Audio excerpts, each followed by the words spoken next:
اگر آج بھی وہ نظریہ زندہ ہے، اگر آج بھی اس مقصد عزیز کے ساتھ کوئی مضبوط قسم کی کمٹمنٹ ہے، تو وہ ان دینی مدارس اور ان کے علماء کرام اور ان کی جماعتوں کے صدقے ہیں۔ انہوں نے اس نظریے کے پرچم کو تھاما ہوا ہے۔ اگر یہ مدرسے نہ ہوتے تو یہ نظریہ تو آپ نے دفن کر دیا تھا۔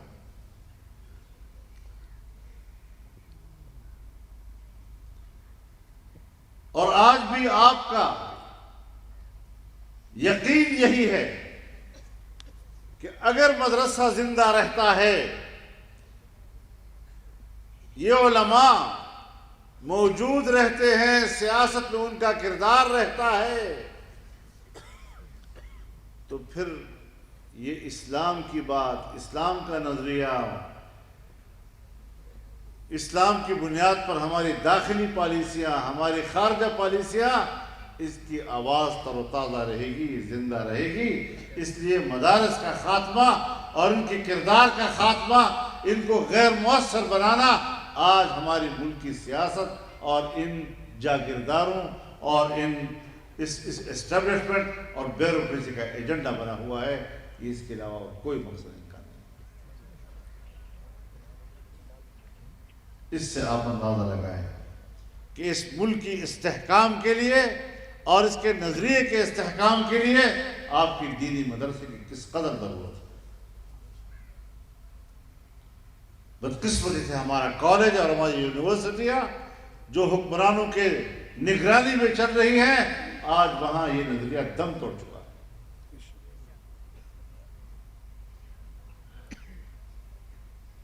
تو اگر یہ ملک ہمیں پیارا ہے تو ایک نظریے کی بنیاد پر ہمیں پیارا ہے۔ اگر یہ ملک جس کے لیے قربانیاں دی گئی ہیں ایک نظریے کی اساس پر دی گئی تھی، یا تو اعتراف کر لو کہ ہم نے دھوکہ دیا تھا، ہم نے بر صغیر کے مسلمانوں کو دھوکہ دیا تھا، یا تو اعتراف کر لو کہ ہم نے منافقت کی تھی۔ پھر منافقوں سے نمٹنا بھی ہم جانتے ہیں۔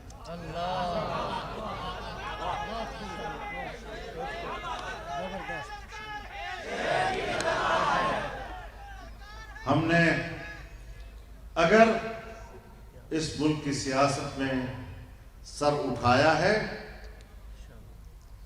اور یہ جو پگڑیاں آپ کو بندھوائی گئی ہیں، جس سروں کے اوپر یہ پگڑیاں باندھی گئی ہیں، یہ سر جھکانے کے لیے نہیں بلکہ سر اونچا رکھنے کے لیے۔ نعرہ تکبیر!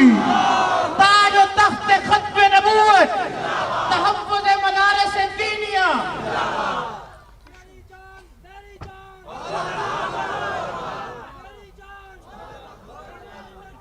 اور پھر الزام علماء کرام پر کہ یہ تو پھر قواریت پیدا کرتے ہیں، یہ تو مذہب کے نام پر لوگوں کو لڑاتے ہیں۔ جھوٹ کیوں بولتے ہو؟ ایک عالم دین نے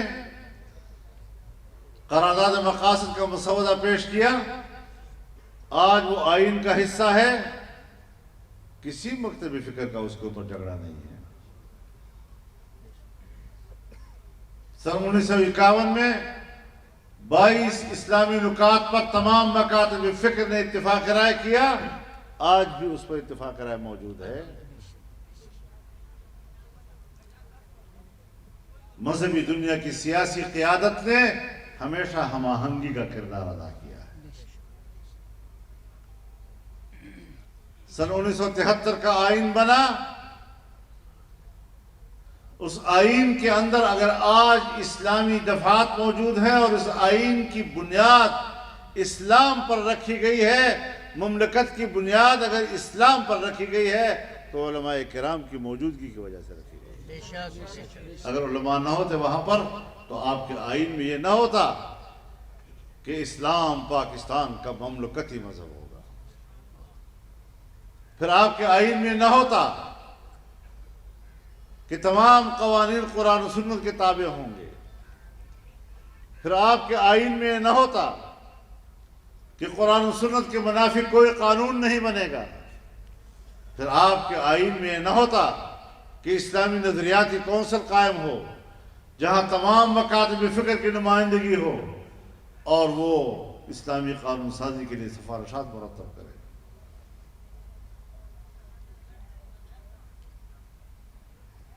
عقیدہ ختم نبوت کے تحفظ کے لیے آئین میں متفقہ ترمیم آئی تو یہ پارلیمنٹ کے اندر علماء کے کردار کے نتیجے میں آئی۔ اگر وہ علمی میدان میں اس کا مقابلہ نہ کرتے تو تم تو ان کے عقیدے کے سامنے جھک جاتے۔ آج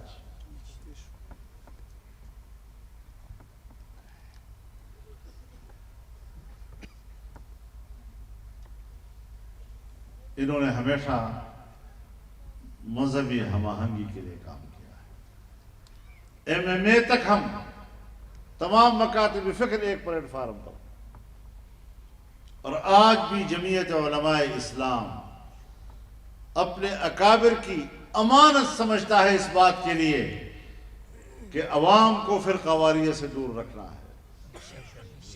ہم اختلاف نہیں ختم کر سکتے، اس پہ کوئی شک نہیں، اختلافات اپنی جگہ پر ہیں، لیکن اپنے رویے تو ہمارے اختیار میں ہیں، رویوں میں تو نرمی لا سکتے ہیں، ملک کو فساد اور فتنے سے اور خون ریزی سے تو بچا سکتے ہیں، معاشرے کو نفرتوں سے تو بچا سکتے ہیں، معاشرے کا تعصبات سے تو ہم بچا سکتے ہیں۔ اور تمہارا کردار کیا رہا کہ جب نیشنل ایکشن پلان کے نام سے تم نے ایک دستاویز مرتب کی تو آپ نے ملک کے اندر فساد کا ذمہ دار، دہشت گردی کا ذمہ دار وہ دینی مدرسے کو قرار دیا، اور پھر اسے اتنا مقدس دستاویز قرار دیا کہ یہ تو نیشنل ایکشن پلان کی اختلاف کرتا ہے، جیسے ہم بڑا کوئی جرم کر رہے ہوں۔ میں نے کہا یہ امتیازی قانون ہے، یہ دینی مدارس کے خلاف بنا ہوا ایکشن پلان ہے،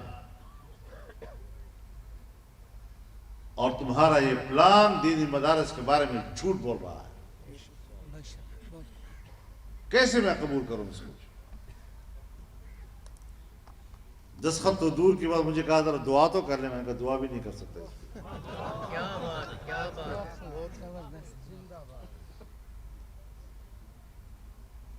اب وہاں قسم قسم کے لوگ بیٹھے ہوئے تھے، میں نے کہا میں دینی مدارس کا نمائندگی کر رہا ہوں یہاں، میں نے مثالیں دی کہ دینی مدارس ملک کے ساتھ کھڑی ہیں، علماء ملک کے ساتھ کھڑے ہیں، ملکی آئین کے ساتھ کھڑے ہیں، ملکی وحدت کے ساتھ کھڑے ہیں، پاکستان کے ساتھ علماء کھڑے ہیں۔ آپ نے ان کو تو نشانہ بنایا، لیکن یہاں وہ لوگ بھی بیٹھے ہیں جو قوم پرستی کا نعرہ لگاتے ہیں، قومیتوں کی جنگ لڑ رہے ہیں، لسانیت کی جنگ لڑ رہے ہیں، صوبائی تعصبات کی قیادت کرتے ہیں،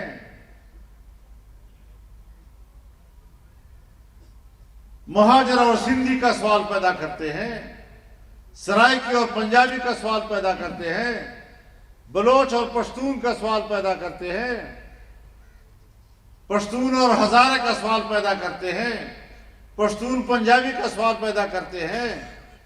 یہ تعصبات پیدا کرنا یہ آپ کی سیاسی قیادت، اسی کا نام ہے۔ میرے سامنے بیٹھے ہو، میں نے کہا حضرات میں ایک ایک کو جانتا ہوں، کس کس تعصب کا آپ نعرہ بلند کرتے ہیں، کس طرح اپنے ملک کے عوام کے درمیان اور قوموں کے درمیان اور مختلف زبانیں بولنے والوں کے درمیان آپ نفرتیں پیدا کرتے ہیں، آپ قوم کو لڑاتے ہیں، تعصبات اور نفرتیں آپ کا کام ہے، اور نشانہ بنا دیا آپ نے معصوم مدارس اور علماء کا جو قوم کے ساتھ کھڑے ہیں۔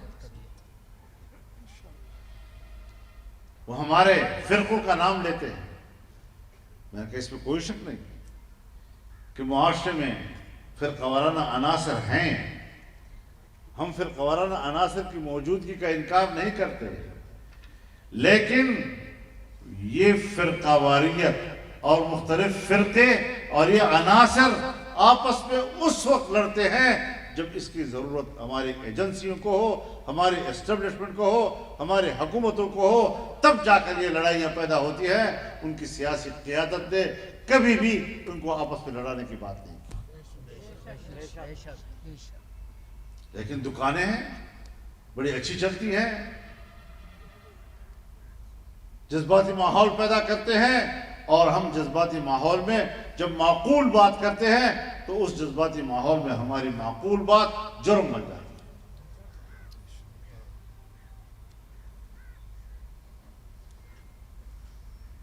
کیا کر دیا آپ لوگوں نے؟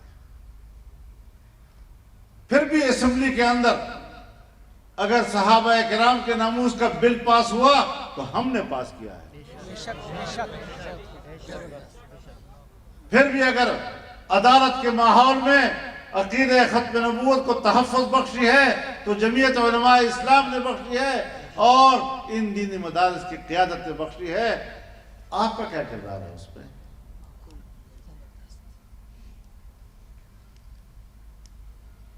آج بھی اگر پاکستان جب بنا تھا اور اسٹیٹ بینک آف پاکستان کا افتتاح ہوا اور اس کی افتتاحی تقریب سے قائد اعظم نے خطاب کیا تو انہوں نے ہی کہا تھا کہ ہماری معیشت کا مدار اسلامی تعلیمات پر ہوگا۔ مغرب کی نظام معیشت نے تو ہمارے لیے مشکلات پیدا کی ہیں۔ آج سود کے خاتمے کے لیے آئینی ترمیم جمعیت علماء لانے میں کامیاب ہوئی ہے۔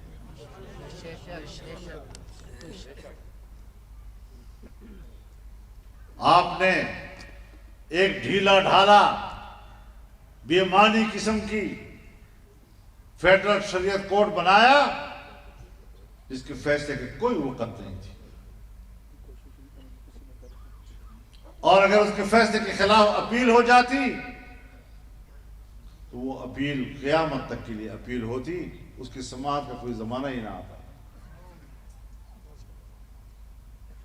جس کورٹ کا اپنا جج اپنی کورٹ کا چیف جسٹس نہیں بن سکتا، جس کا اپنا فیصلہ 1 منٹ کے اندر اندر غیر مؤثر ہو جاتا ہے اپیل کی صورت میں، جمعیت علماء اسلام نے اس میں جان ڈالی ہے۔